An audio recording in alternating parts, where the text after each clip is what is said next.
Well, we've all had Chef Boyardee as a kid, and spaghetti and meatballs is one of your favorites. But what about meatballs and mashed potatoes? I know, especially now. I could just eat about anything, but this particularly smells really good. Yeah. Chef Jason is here with PUBLIX Cooking School to show us a very simple recipe that you can make tonight that you say is perfect, especially for if you don't have a lot of time. Yeah. Yes. I mean, it's absolutely beautiful. So, I mean, we've all had spaghetti meatballs, and a lot of times during the party season, you'll always get that one person that brings the barbecue meatballs. Always. In the grape jam. During every party.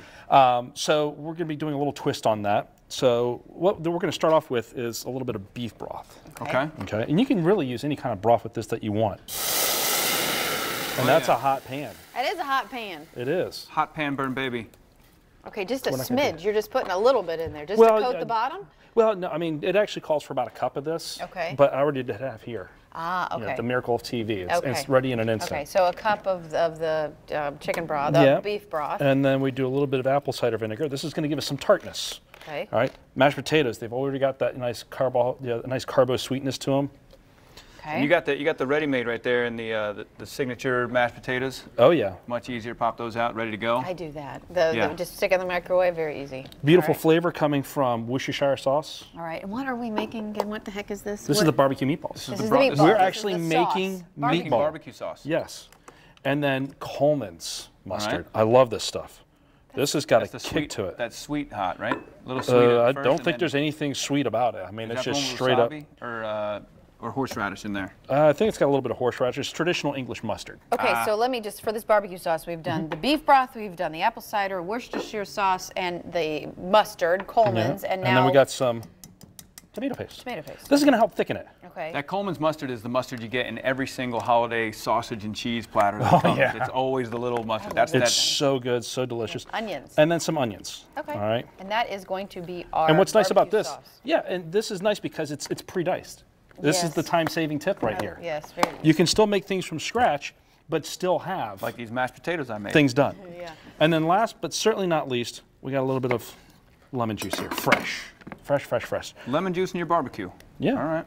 Again, it's that added little acidic tang, and this is going to be more of a tangy barbecue sauce, almost like a Carolina style. And that can be a substitute for salt, right, when you're using the citrus? Well, yes. It can. It does something a little bit different than salt does. Salt pulls flavor out of food. Acid opens up your palate so that it takes more in. Aha. Well, at this point, I want to take more food in as of recent, so I think that's a good a little thing that our aha moment of every cooking segment, because there's always an aha moment of the cooking segment for Casey and I, where we're both like, oh, okay. Oh. So what meatballs do you use? What's that? We're using the Angus meatballs. Okay. Frozen? And you put them in frozen? Yeah. Well, if you have time to make them fresh, go for it. But if not, you can throw them in frozen? Yes, you can. All right. And what you're going to do is this is going to come to a boil. You're going to reduce it down to a simmer. Wow. Okay.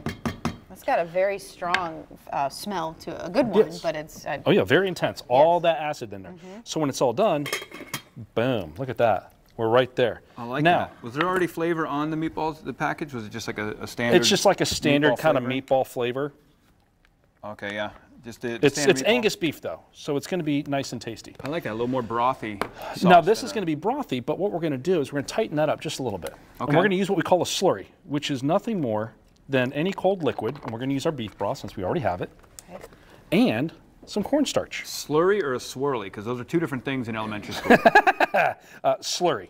Okay, slurry. Yes. I've seen that on the Food Network. Kind of like Slurpee, but without the P. But what is the point of a slurry? What is this? Slurry, like when you use flour and oil together to make a roux to tighten up a sauce, to thicken it, if you will. That's what we're doing here. That's what we're doing here. Because this is still too liquidy. You want to try to thicken it up using a slurry. You want like a nice gravy to go with the potatoes. Okay. So we just take that, dump that right in.